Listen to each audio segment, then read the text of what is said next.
सोचिए, दो राज्य, सिर्फ 24 घंटे और एक के बाद एक ऐसे अपराध जिसने हर किसी को झकझोर कर रख दिया। आज हम बात करने वाले हैं एक 19 साल के लड़के की, जिस पर आरोप है कि उसने सिर्फ एक दिन के अंदर कई बेहद संगीन वारदातों को अंजाम दिया। सिर्फ 24 घंटे, मतलब एक पूरा दिन भी नहीं। और इसी छोटे से टाइम फ्रेम में इस कहानी की सारी खौफनाक घटनाएं हुईं। यही बात इसे इतना ज्यादा शॉकिंग बनाती है। देखिए, फैक्ट्स बिल्कुल सीधे हैं, लेकिन उतने ही गंभीर। 2 रेप, 1 मर्डर, और ये सब 2 अलग-अलग शहरों में, और इन सब के पीछे सिर्फ एक संदिग्ध का नाम। तो चलिए इस केस की परतों को खोलते हैं।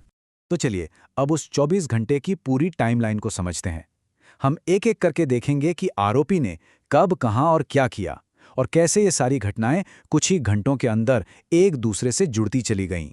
तो हुआ ये कि मंगलवार को अलवर में एक दोस्त की शादी में वो शामिल होता है, और उसी रात वहीं पर अपने ही दोस्त की पत्नी पर हमला करने का आरोप लगता है। फिर बुधवार की सुबह करीब 6:39 पर वो दिल्ली में अपने पुराने मालिक के घर में घुसता है, और ठीक 7:20 पर, यानी लगभग 40 मिनट बाद, वहां से एक और कथित रेप और मर्डर करके निकल जाता है।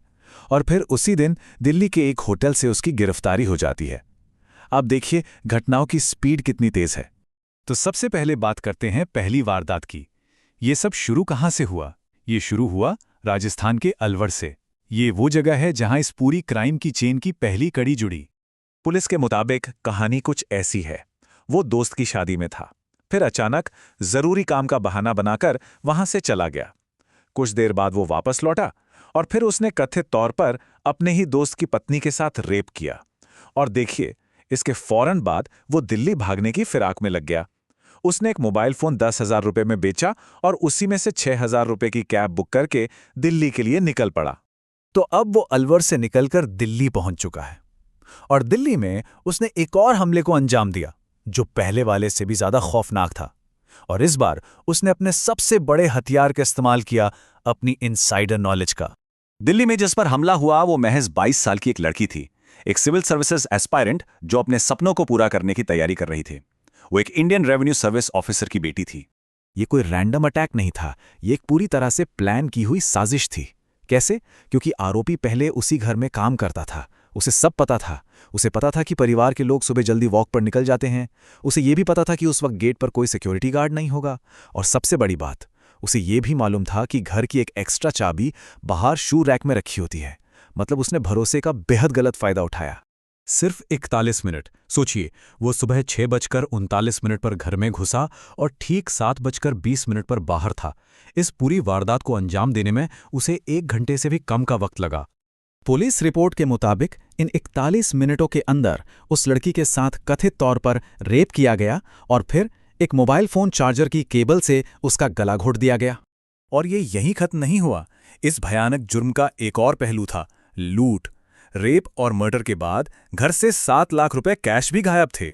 लेकिन जिस तरीके से ये पैसे निकाले गए, वो सुनकर शायद रोंगटे खड़े हो जाएं। ये 7 लाख रुपए एक बायोमेट्रिक लॉकर में रखे थे जो फिंगरप्रिंट से खुलता था। लॉकर खोलने के लिए आरोपी ने कथित तौर पर उसी लड़की के फिंगरप्रिंट का इस्तेमाल किया जिसकी वो हत्या कर चुका था। अब सवाल ये उठता है कि इतना शातिर अपराधी पुलिस की गिरफ्त में इतनी जल्दी आया कैसे? तो चलिए अब पुलिस की इन्वेस्टिगेशन पर नजर डालते हैं, जिसमें टेक्नोलॉजी और पुराने जमाने की पुलिसिंग दोनों का कमाल देखने को मिला। पुलिस ने एक कड़ी को जोड़ा। सबसे पहले उन्होंने सीसीटीवी फुटेज खंगाली। फुटेज में आरोपी वारदात के बाद एक ऑटो रिक्शा पकड़ता हुआ दिखा। बस पुलिस ने उस ऑटो ड्राइवर को ढूंढ निकाला। उससे पूछताछ हुई तो उसने बता दिया कि उसने आरोपी को कहाँ छोड़ा था। और बस उसी सुराग के आधार पर पुलिस सीधे द्वारका के उस होटल तक पहुंच गई जो करीब 25 किलोमीटर दूर था। तो पुलिस ने तेजी दिखाते हुए आरोपी को पकड़ तो लिया, लेकिन गिरफ्तारी के बाद जो सवाल सामने आए वो थे मोटिव को लेकर। आखिर उसने ऐसा क्यों किया? पुलिस ने उस होटल पर रेड की और वहां उन्हें 19 साल का राहुल मीणा मिल गया। उसे गिरफ्तार कर लिया गया और इस तरह 24 घंटे के अंदर ही ये पूरी तलाश खत्म हुई। तो मोटिव क्या था? देखिए, यहां 2 वारदातों के लिए 2 अलग-अलग वजहें सामने आ रही हैं। पुलिस का मानना है कि दिल्ली वाला जो हमला था वो बदला लेने के लिए किया गया था, क्योंकि उसे कुछ पैसों की गड़बड़ी के आरोप में नौकरी से निकाल दिया गया था। लेकिन अलवर वाला मामला, जांचकर्ताओं के मुताबिक वो सिर्फ और सिर्फ एक आपराधिक मानसिकता का नतीजा था। फिलहाल राहुल मीणा पर रेप, रॉबरी और मर्डर जैसे बेहद संगीन चार्जेस लगाए गए हैं और मामला अब कानून के हाथ में है। देखिए, ये केस सिर्फ एक क्राइम की कहानी नहीं है, ये टूटे हुए भरोसे की भी कहानी है। और ये एक बहुत बड़ा सवाल भी खड़ा करता है। जब कोई ऐसा जिस पर हम भरोसा करते हैं, जिसे हमारे घर की हर छोटी बड़ी बात पता हो, वही भरोसा तोड़ दे, तो फिर हम सुरक्षित कहाँ हैं?